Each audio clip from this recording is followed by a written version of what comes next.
Hey there, my name is Kelly Dale and I'm owner of Off the Beaten Path located in Forest City, North Carolina. Today I'm going to show you how to use some pre-formed discs and seed beads and a little bit of wire to make a beautiful ring that can be made anytime for spring, summer, fall, winter, whatever you want to wear it with. And it's a great way to use up all your stashes of little seed beads. Lori Biggerstaff, one of my local customers, has just been itching for me to do this video. So Lori, this video is for you and I hope all you guys enjoy it. What you're going to need is, I'm going to use 3 colors of a size 11 seed bead. Like I said, it's a great way to use up your stash.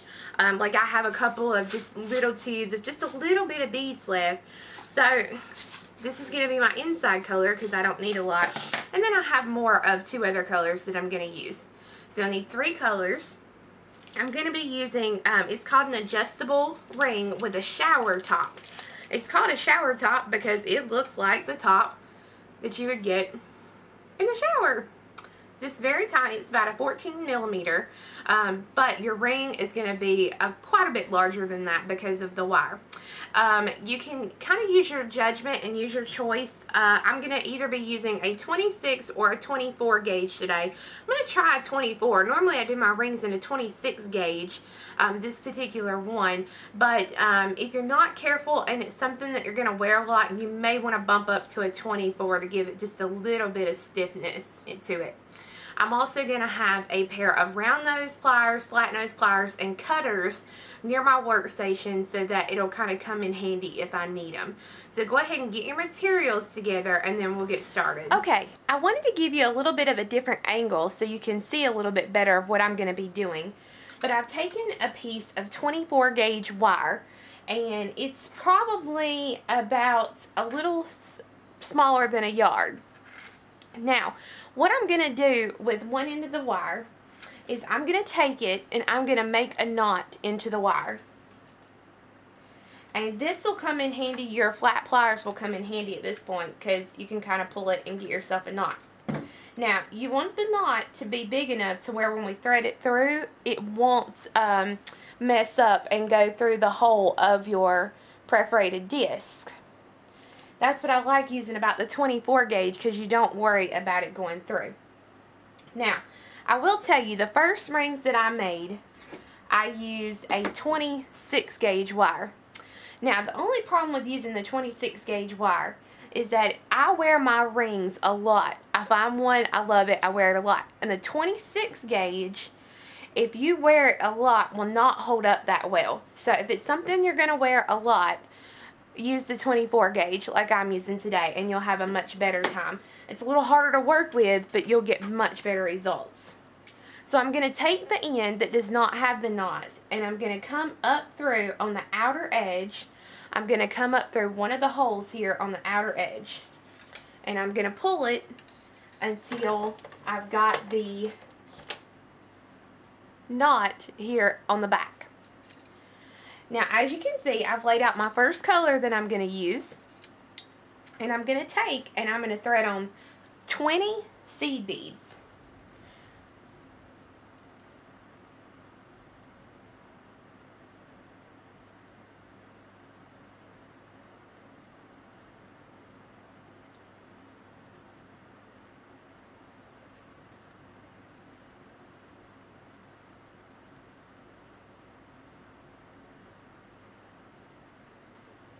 Now, once I have 20 seed beads on here, I'm going to hold the tail on the back, and then I'm going to take my wire and I'm going to come back down through the same hole that I'm coming out of on the disc here.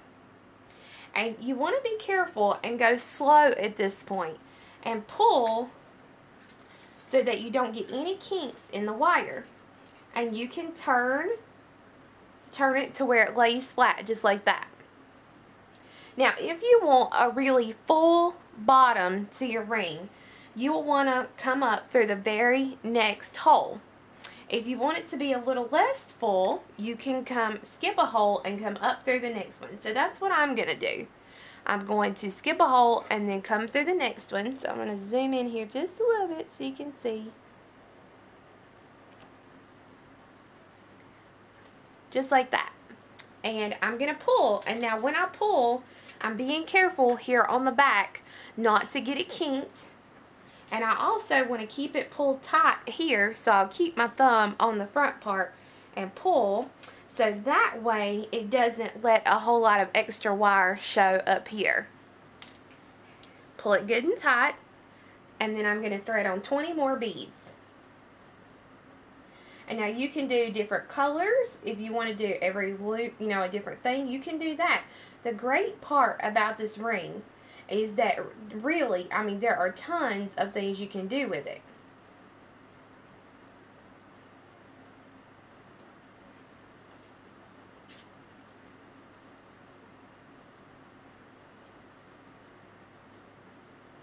If you don't like big loops like this, just knock the count down. Do a smaller count of seed beads. Now I've got my 20 seed beads on here. I'm going to take my needle or my wire, and I'm going to come back down through that very same hole that I'm coming out of. And again, I'm going to be slow, and I'm just going to pull it right on through. So that now I have my loop, and I'll bend the loop down so that it looks just like this. I'm going to turn it just a little bit.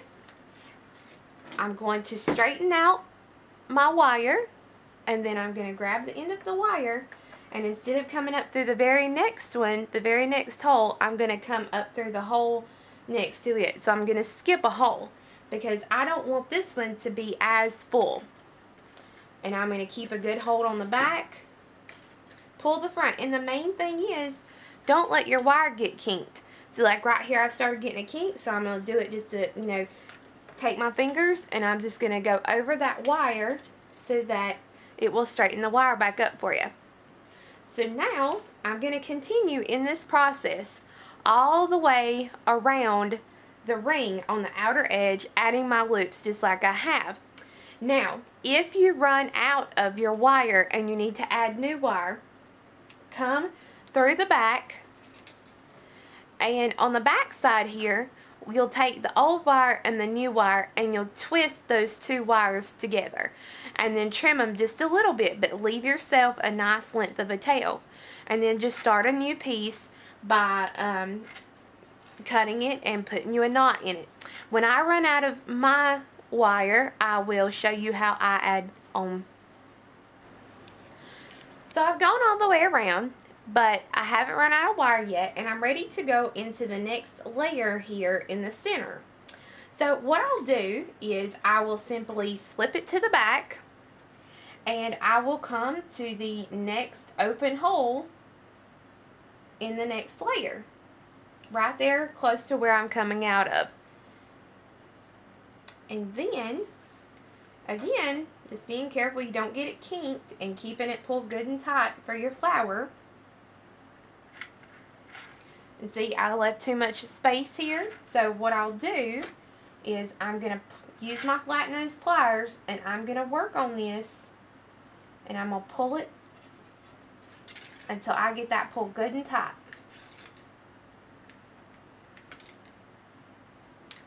And I'm just going to do that by pulling up onto the flower petal and then pulling down onto the front where the wire's at. So now that will look much better. And now I'm going to do the same thing around the center of my circle here, and I'm going to go to my next color, and I'm going to pick up 20 seed beads and skip a hole just like I did here on the back. Now as you come down and you're working on the layer here, I've added the first 20 beads to my second layer, and all I'm going to do is just fold it down over the back layer. And just like I did the back layer, and as I said just a minute ago, just skip your hole and come back up through the next hole.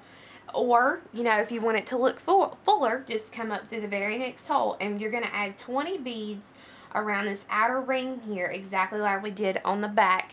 And like I said, I switched colors. If you want to do a solid color or however you want to do it, you know, you need to think about that part. The second row of my ring is now done, and I'm ready to start on the third row. Now I started with almost a yard of wire, and I skipped every other hole. So I still haven't had to add any wire yet. I still have just a little bit left. So to go to the third layer, all I'm simply going to do is when I come out on the back here, I'm just going to come and go right down to the next hole through the next layer. And be sure and keep it pulled good and tight so that your leaf stays tight. And if you have a little bit of trouble, just use your pliers. That's what your pliers are here for.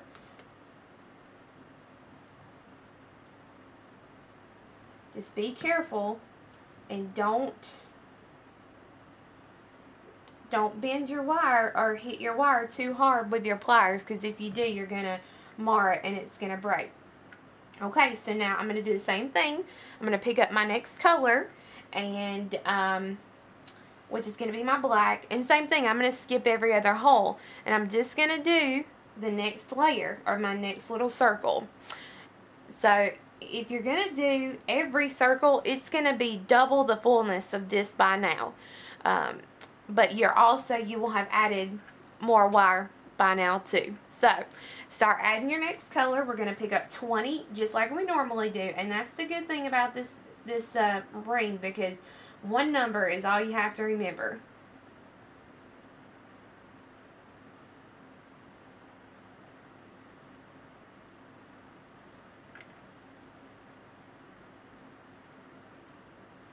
So I've got my 20. I'm going to come back down through the same exact hole that I'm coming out of to start my step. And I'm going to pull it, being very easy, and lay it down just like this. And then you'll do the rest of your holes there for your center. Okay, so since I did every other bead here for the center, that only leaves me with 3 little twigs, it looks like, here in the center. And I really don't like how that looks, but I'm out of wire, don't have enough to go on. So all I'm going to do is take my old wire way back here and my new wire, and I'm going to take and I'm just going to twist those pieces of wire until I get me a good little twist like this. And then I'll take some cutters and I'm just going to trim it here near the top. Now I'm not going to do anything with that piece right there except for lay it down over work here on the back that I'm already finished with. Now like I said, I don't like how my center here is looking so far, so I'm going to cut myself a new piece of wire and just start again from the center and add some more pieces to it. So again, I'm just going to cut the wire. I'm going to put me a knot here at the end, and then I will come up through the back through one of the empty holes here in the center that I want to fill up, the center edge here. And I'm going to just fill in the little holes where I want to see more fullness. So I went through and I added some more things in the center, and I'm completely happy with it. And there's only one hole left to do, and it is in the dead center of my ring. So I've taken the wire and I've come up through the center. Now you have a lot of options with the center. You can add a loop of seed beads, you can add multiple loops of seed beads, or you can add beads. And I like to use a either 6 or 8 millimeter top drill bicone, or a top drill bead. And top drill just simply means that the hole here is in the very top of the bead to where it'll hang. So what I'll do is take my wire, I will thread on the top drill, and then I'm going to go right down through the same center hole that I'm coming out of.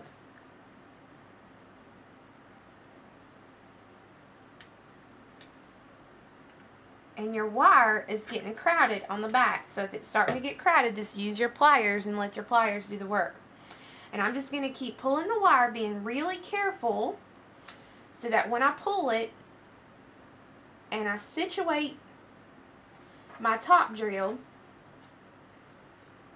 You want to make sure it's even as you pull so that it will stick straight up in the center of the ring, just like that.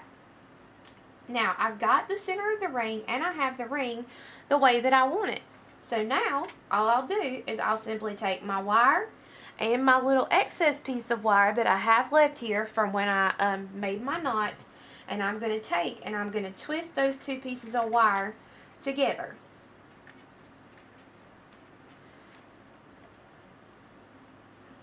And then I'll take and trim the wire. And I'll just make sure I lay that extra piece of wire, just lay it down. And if it's too pokey for your fingers, just use your your flat nose pliers and lay that down. So now the back looks like a hot mess. The front looks like a wonderful new little flower. So your ring base that you have has 4 prongs, 1 in each corner. Sometimes the prongs to me don't seem to fit very well, so I'll take and I'll grab a hold of the prongs and I'll actually bend them back just a little so that I can actually get the ring base in there. So now be careful, because you have to kind of navigate around your loops of beads. But what I'm going to do is I'm going to put the ring base, I'm going to lay it onto the shower part. And this is the tricky part, because you have to get it on there, and it has to be, all the prongs have to be up so that you don't see any of the shower part there on the bottom. And then once you get it into place, you're going to have to hold the ring really nice and tight in your fingers, and you'll take a flat nose pair of pliers and grab a hold of the prong, and I'll press one prong down in one corner, and then I'll turn it and I will press the other prong down in the opposite corner. And as you press down all 4 prongs, and as you press, be careful not to bust any of your seed beads. Sometimes it'll take a little bit of careful maneuvering, but you can definitely get it. And just make sure you get all 4 prongs pressed down.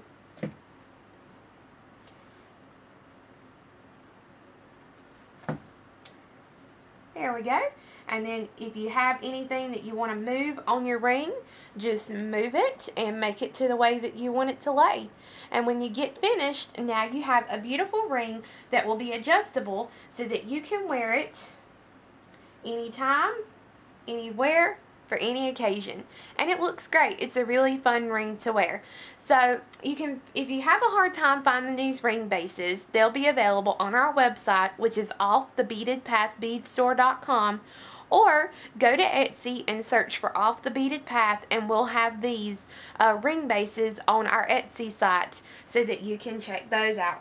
So I hope you enjoyed the video, and we'll see you again next week for another exciting beading project.